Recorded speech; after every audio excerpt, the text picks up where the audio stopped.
ngajar mata kuliah strategi bisnis di industri kreatif. Jadi memang aku kalau jadi dosen konsentrasinya dua, di komunikasi yang mencangkup public speaking, branding, crisis handling.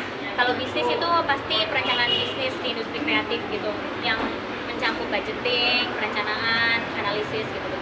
Masih pengen jadi dosen tetap lagi nggak sih? Ada. Aku di tahun ini emang juga pengen konsentrasi di ngajar juga. Jadi selain bisnis film juga pengen konsentrasi di ngajar. Itu reaksi mahasiswanya gimana, Prilly, kamu ngajar? Reaksi mahasiswanya? Bagus, mahasiswa aku nurut kalau aku ngomong dicatat semuanya karena periksain. Pada salvo ke Pril? Hah? Pada salvo ke Nggak tahu deh kalau itu salvo atau enggak ya. Kita Cuma foto ya, nggak tuh kayak Dian Sastro gitu kan? ya minta lah. Kalau yang minta foto pasti ada minta foto, tapi kan nggak apa-apa lah gitu. Yang pasti yang penting aku bisa, yang penting itu mereka ngerti sama paparan materi aku dan berguna ilmunya gitu. Apa ada rencana pengen jadi dosen tetap gitu nggak sih? Kenapa? Kesenangan apa yang dapat ketika belajar? Sama-sama belajar, karena kan aku ngajar, terus mahasiswa punya pendapat dan perspektif yang kritis. Nah, aku sebagai dosen harus bisa ngejawab, harus bisa berdiskusi dengan mereka. Nah, itu tuh jadi kayak sama-sama belajar lagi.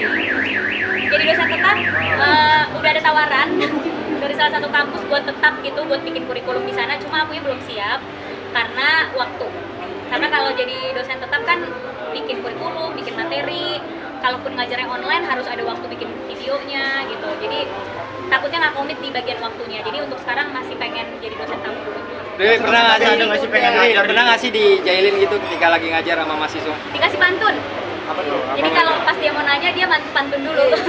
Ya lucu sih, jadi bikin semangat ngajarnya. Kalau tadi ada nggak pengen ngajar di universitas mana gitu yang pengen banget nggak Prilly aja? Aku sih kalau ngajar senangnya di luar kota. Karena menurut aku anak-anak mahasiswa di luar kota tuh behavior-nya beda sama yang di Jakarta. Mereka nggak dapat pengalaman yang aku dapat di Jakarta. Nah, kenapa aku pengen di luar kota? Karena aku merasa ilmu aku lebih bermanfaat buat mereka. Karena mereka nggak tahu kan kerjaan di ibu kota ini seperti apa gitu. Jadi aku bisa kasih kasus-kasus dan contoh-contoh yang terjadi di lapangan kerja di Jakarta gitu. Makanya aku rencananya emang pengennya sih ke luar kota terus gitu. Kayak kemarin di Jogja, terus ini di Bali, besok entah mau di kota mana lagi gitu. Mbak Prilly, satu lagi dong, Mbak. Masih sekitar roti aja kalau saya. Ada nggak program ke depannya nanti akan bareng sama Prilly? Hari-hari tertentu ada nggak? Ada, itu selalu ada ya. Jadi aku tuh suka jadi kasir di La Joy, tapi nggak bilang-bilang. Karena aku pengen customer aku tuh yang datang ke sana, yang datang ke sini bukan karena ada akunya, tapi memang mereka datang mau beli roti gitu. Tapi ya bonusnya tiba-tiba hari itu aku yang lagi jadi kasir. Jadi waktu itu pernah aku seharian jadi kasir di sini. Jadi mereka yang kesini kayak, "Hah, kok dikelayanin langsung?" gitu ya. Bener-bener aku yang nge-handle mesin kasir sama ngelayanin mereka mau roti apa. Ya itu menurut aku penting juga karena aku jadi lebih dekat sama customer-nya dan customer-nya tuh jadi seneng juga kan bisa ketemu sama aku gitu. Satu aku seneng emang ngejaga toko itu aku seneng ya, kayak bukan pertama kali aku kayak gini sama bisnis aku. Dulu waktu di restoran juga aku yang kadang beberapa menu aku yang masak gitu, terus aku yang serve ke pelayan gitu. Aku seneng aja ngeliat customer yang happy mukanya datang pengen nyobain produk aku gitu. Terus itu kan sebagai tanda aku berterima kasih juga sama mereka gitu.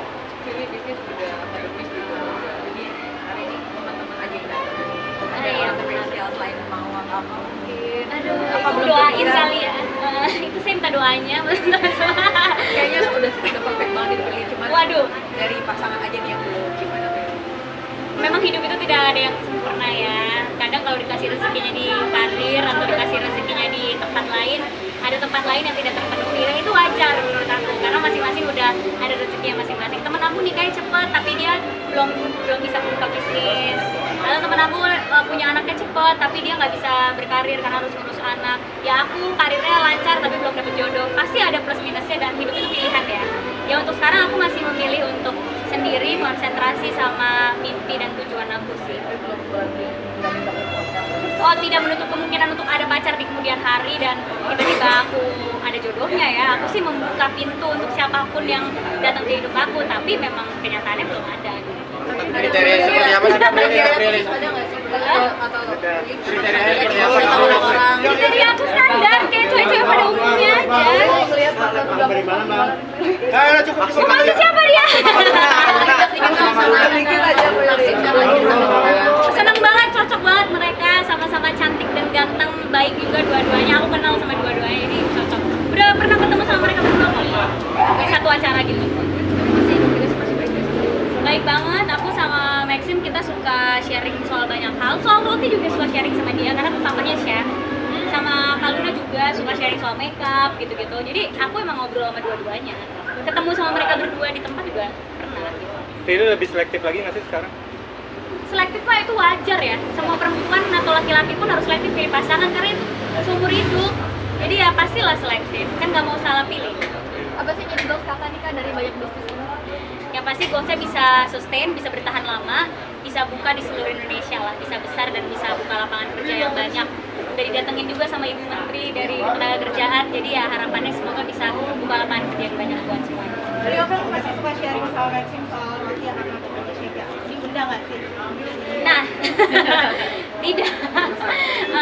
Karena ini memang acaranya tuh teman-teman yang seharian ngobrol sama aku aja dan nggak banyak, kursinya aja cuma 3 kan, sofa di dalam cuma sahabat-sahabat yang emang sering ke rumah gitu, yang emang pengen nyobain rotinya, mungkin sama dia jadwal lain ya.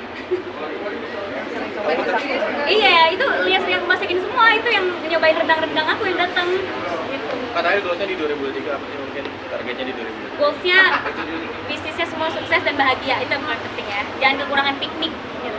Jadi setelah diving juga